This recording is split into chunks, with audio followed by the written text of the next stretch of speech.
Let's have a session on hooks and links for AQA paper 2. So hooks and links, we're talking about integrated analysis, being able to make links between different departments. Let's go through some that you may use for paper 2. So the first one is sustainability and being more environmentally friendly. If you're going to be more sustainable or more environmentally friendly, basic theory suggests that profits may reduce. Why?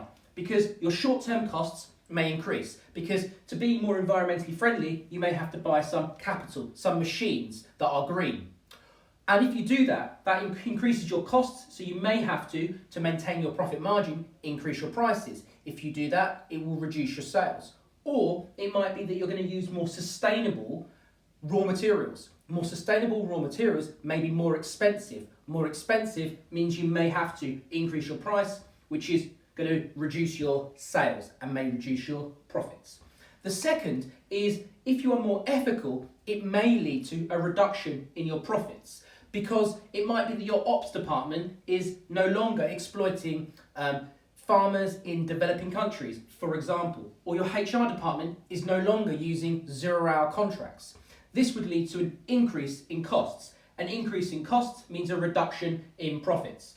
The third is, and a really big one, is if you are thinking about the marketing mix, the 4 Ps, place, if you're moving from a physical outlet to an e-commerce outlet, then it may lead to your profits increasing. Your profits increasing because you've got less costs, because you're not paying for that outlet now. There's no rent, there's no overheads, that's less costs.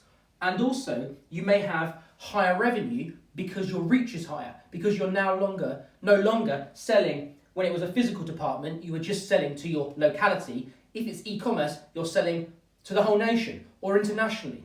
So that may lead to increased revenue because of that increased reach and overall higher profits.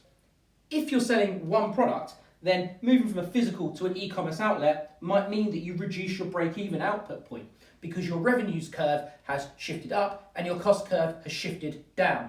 And that will mean that your margin of safety is increased and you have less risk, if that's one product, of course, because of the limitations of break-even output. And another one is that if you move from a physical store to an e-commerce store, well, if you're selling internationally, exchange rates become important. Don't forget exchange rates. And remember that you may get higher sales if the exchange rate is weaker. Whipperdeck, weak pound, imports dear, exports cheap. So that might come into play. But think it can be the other way, is that if you're importing from abroad, well then your raw materials may seem more expensive. So a weak pound isn't always good. But the key thing is, if you're selling abroad, the exchange rate, you want it to be weaker.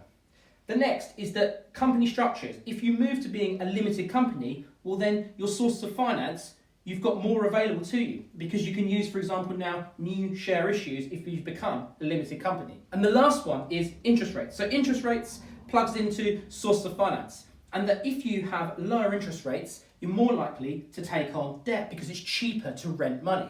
But conversely, that works the other way around, is that if interest rates are higher, well then you may not want to take on so much debt because it's more expensive. So you may want to, in that type of high interest rate environment, is to take on more equity, more shares as your sources of finance.